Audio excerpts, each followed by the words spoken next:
শিক্ষা বিষয়ে আমরা প্রথম থেকেই কিন্তু একটা আগ্রহ ছিল যে এটাকে খুব ওয়াইডলি অ্যাড্রেস করা হবে। সাইফুল ভাই যেটা অ্যানালাইজ করলেন যে এটি হয়তো অবজেক্টিভলি পরের গভর্নমেন্টের জন্য চিন্তা করা হয়েছে, অথবা আপনার কোনো অ্যানালিসিস? আমাদের নেতা তারেক রহমান সাহেব বলেছেন যে এই যে পরিবর্তনটা হলো, এই যে দেশ সহস্রাধিক মানুষ জীবন দিল, ছাত্র জনতা জীবন দিল, অ্যারাউন্ড 100 আপনার শিশু কিশোর জীবন দিয়েছে। এটা ইউনিসেফের রিপোর্টে ইনিশিয়ালি বলেছিল 64 জন। আমার ধারণার সংখ্যা আরও বেড়েছে। পরবর্তী যারা ইনজিউর্ড ছিল তাদের মধ্যে অনেকেই প্রাণ হারিয়েছে। আমি গতকালকে চক্ষু বিজ্ঞান হাসপাতালে আমি গিয়েছি। আমি প্রায় 49 জন আপনার আহত মানুষের সাথে দেখা করেছি, যারা এক চোখ হারিয়েছেন, যন্ত্রণায় কাতরাচ্ছেন। আমি তাদের সাথে মিট করেছি, তাদের বক্তব্য জানার চেষ্টা করেছি, তাদের কষ্ট যাতনাটা বোঝার চেষ্টা করেছি। আচ্ছা, তো যেটা আপনাকে আমি বলছিলাম, সেটা তো সরকারের প্রায়োরিটিসটা কি? অবশ্যই সংস্কার, অবশ্যই নির্বাচন। এই সমস্যাটা কোন কারণে? সমস্যাটা কিন্তু বাংলাদেশে প্রায় 1.5 শতক ধরে বাংলাদেশের জনগণকে আপনার নির্বাচন ব্যবস্থা থেকে দূরে সরিয়ে রেখেছিল। এখানে তো কোনো জনগণের ভোটাধিকার ছিল না, জনগণের ভোটাধিকারে কোনো সরকারই ছিল না, যেটা সংবিধানের জনগণের ভোটে সরকার হওয়ার কথা, তাই না? তো অর্থাৎ by the choice of the people, by the choice of the পিপুলের কোনো গভর্নমেন্ট ছিল না। তো না থাকার কারণে সরকার স্বৈরাচারী হয়ে ওঠে, না থাকার কারণে সরকার নন অ্যাকাউন্টেবল হয়ে যায়, না থাকার কারণে দেশবিরোধী চুক্তি হয়, না থাকার কারণে সরকারের দুর্নীতি বাড়ে, সমস্ত কিছু আনুষঙ্গিক সব কিছু। তো এটার জন্য আমরা যেটা বলেছি, একটা রাজনৈতিক শাসন দরকার, অবশ্যই সেটা সুশাসন। যেমন আপনার যদি এটা বলি, আজকে গত 2 মাস 3 মাসে যে দফা দাবির যে বহর চলছে, এই যে আপনার বিশ্ববিদ্যালয় করার দাবি, আমি মনে করি এইটার পেছনে অন্য কিছু আছে। আপনি যদি দেখেন যে এই যে ঢাকা শহরের কলেজগুলোতে মধ্যে এক কলেজের সাথে আরেক কলেজের একটা সংঘর্ষ চিন্তা করতেন। এখানে আমার কাছে যেটা মনে হয়েছে সেটা হচ্ছে যে আমাদের 5ই আগস্টে অর্থাৎ 36 দিনের যে আন্দোলনটা ফাইনালি একটা শেপ নিল, একটা চূড়ান্ত রূপ নিল, আন্দোলনের চূড়ান্ত রূপ নিল লাস্ট 36 ডেইজে। এটা প্রধানত ছাত্রদের একটা ভূমিকা পালন, এবং ছাত্রদের তো ভূমিকা পালন করার কথা। আমি আমার জীবনে 80s-এ আমি ভূমিকা পালন করেছি, তখন আমার মুরব্বীরা কিন্তু ভূমিকা সেভাবে আমার মতন করে পালন করে, কারণ আমার পিছুটান ছিল না।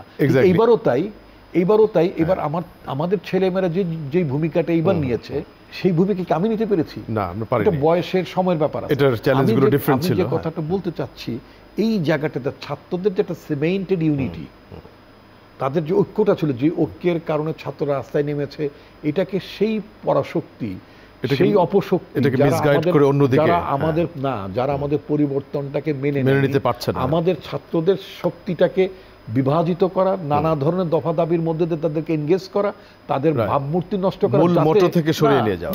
শুধু তাই না, এই যে তখন আপনি দেখেন একটা কলেজ আরেকটা কলেজে ভাঙচুর, এই কথাতে আসতে চাইছিলাম একটু, তাতে করে কি ছেলেদের ইমেজ বাড়ছে না?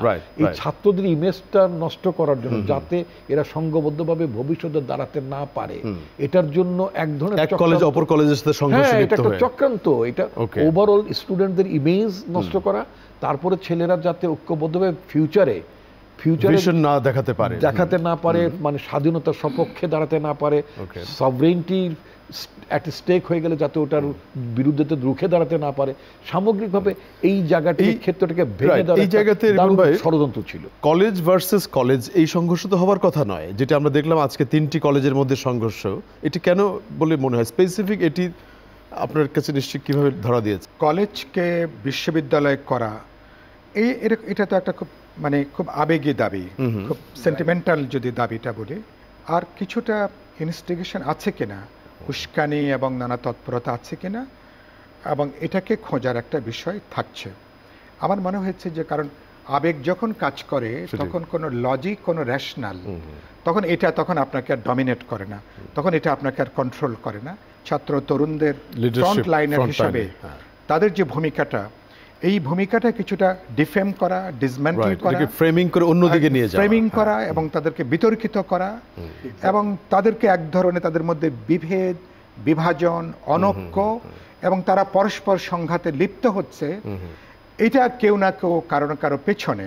এখানে যদি ছাত্র তরুণ যারা প্রচণ্ড ইমোশনাল, যারা দেশপ্রেমিক, যারা লড়তে জানে, প্রাণ দিতে জানে, তাদেরকে যদি নামিয়ে দেওয়া যায়, তাদেরকে যদি পরস্পরের মধ্যে যুক্ত করা যায়, এই ঘোলা পানিতে অনেকে মাছ শিকার করতে চাইবেন এবং তার সাথে খেয়াল করবেন অনেকগুলো বিষয় একসঙ্গে যুক্ত হয়েছে, ফলে এটাকে আমি এত সহজভাবে নেবার কোনো সুযোগ নেই। আমি প্রথম মনে করি ছাত্রদের অনেকগুলো দাবির পেছনে যেটুকু লজিক আছে লজিক্যালি আলাপ আলোচনা করে এটাকে সেটেল করা, যেখানে আবেগ আছে সেগুলোকে আলাপ আলোচনা করে সেটেল করবেন।